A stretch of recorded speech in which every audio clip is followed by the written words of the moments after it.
Balikan mo ko, Nay. Mahal mo rin ako.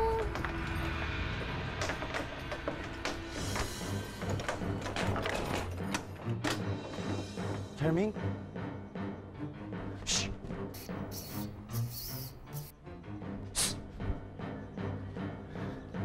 Charming? Charming?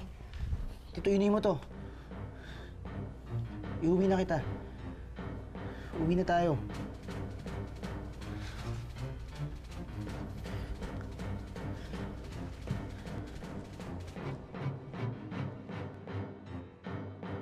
Miss, tinatanong kita. Sino ka at masyado kang apektado sa nangyayari sa pamilya ko? Kilala ka ba ng anak ko? Ako si Lizette. Si Princess Wang kakilala ko. Ako ang napag-utusang magsabi sa kanya ng tungkol sa mga nangyari sa mga magulang niya kahapon sa eskwelahan. Nasabi mo na ang dapat mong sabihin kahapon. Bakit kailangan ka pang pumunta ngayon? Naaawa ho ako sa bata eh. Nag-alala din ho ako dahil hindi siya nakapasok kanina. Kaya nga ho, nagpunta ako dito ngayon. Kung ganon, maraming salamat. Pero pwede din ho... Look, we have all the sympathy and the support we need in this family. Good day.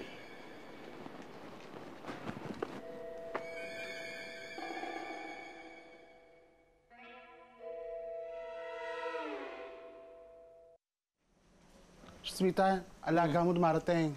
Ha? Diyos ko, yun na yun nangyari. Ha? Akala ko mabibili ka ng gamot. Bakit parang lalo siyang lumala? Smita, ikaw mo nang bahala sa kanya. Ikaw mo na mag-alaga ka, Charming. Pupunta ako lang kami kagagawa ng kalupitan na ito. Sumusobra na talaga siya. Dapat mahinto na to. Aalagaan ko si Charming. Smita, kasi ba susugurin na parang magigirahin? Parang hindi mo naman alam kung sinong kontrabida sa buhay ni Charming. Siyempre, Sophie ang Bracuda. Ho, good luck sa kanya, no? Tolo lang ako. Ay. Baby? Yes, I'm calling regarding that flight to Davao that crashed. Any update on it? My son was on that flight, Enrico de Saavedra. Ano? What kind of an answer is that? Nag-aalala na lahat ng pamilya ng mga pasahero at biktima ng kapabayaan nyo. Yun lang maisasagot nyo, wala kayong update.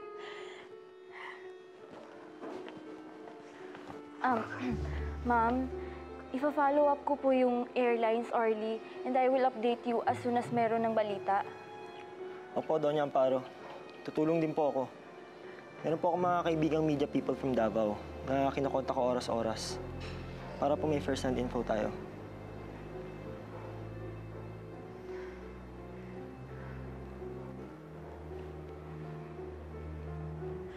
Yes, this is Amparo de Saavedra.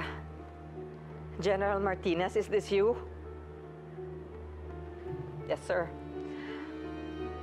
I need your help. It's regarding my son. Kailangan ko ang tulong mo para hanapin siya.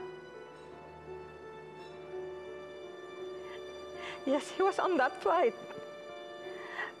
Pero walang update ang airline. Yun lang maisasagot nila. Walang Gosh, I feel so helpless out here. Please. Please, tulungan mo ako. Tulungan mo ako like I helped you before. Pakilusin mo mga tao mo, General. Please. Ate Sofia! Ate Sofia! Oh! Mag-uusap nga tayo! Oh! Ano pag-uusapan natin humahangos ka ng ganyan? Hindi ano, kundi sino, si Charming! Wala ka talaga awa sa kanya, no? Nagde-delivery na nga yung tao, sobrang taas ng lagnat niya. Dinala mo pa sa bodega na yun! Alam mo ba naabutan ko siya? Walang malay at halos kainin ng daga! Anong klase kang ina? Simula pagdating ko dito, nastaksihan ko na kung paano mo siya tatuhin ng ganun! At hanggang kailan? Hanggang kailan mo siyang gaganunin?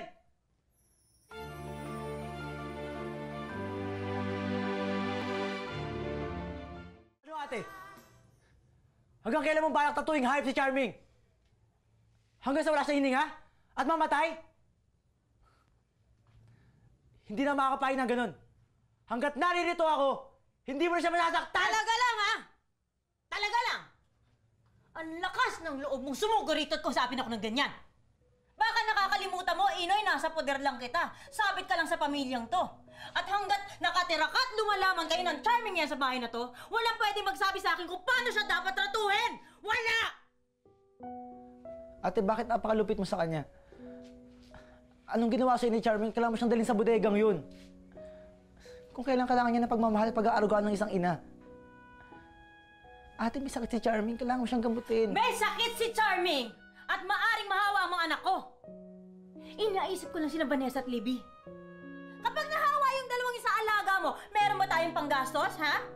Meron? Wala, diba? Kung yung pera nga ng kuya mo, kulang sa pang-araw-araw, ikaw pa kaya itong walang trabaho? Inoy! Baka nakakalimutan mo, ikaw yung pabigat at dagdag pakain namin rito. Imbis na sumusugod ka rito, tinataraya mo ko, maghanap ka nga ng trabaho mo. Salamat ka. Masakit itong kamay ko, kundi kanina pa kita sinampal. Basta ang loob mo, ah! Kapal lang mukha!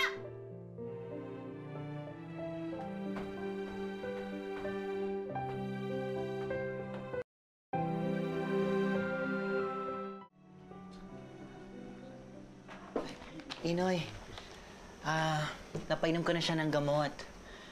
Bababa na ang lagnat niya. At mas mapapadali ang paglabas sa mga bulutong niya. Mas mabilis siyang gagaling. Kamusta nga pala ang pagsugod mo kay Sofia?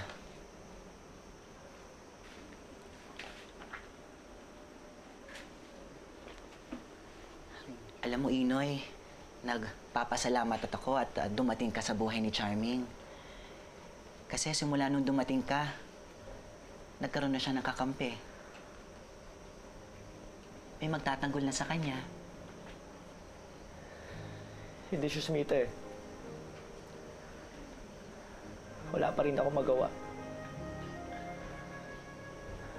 Wala pa rin ako laban kay Ate Sofia. Gustuin ko mang tulungan si Charming. Wala akong magawa kasi hawak niya ako sa leeg. At yun na yung pinamukha niya sa akin. Kaya hindi ako makalaban.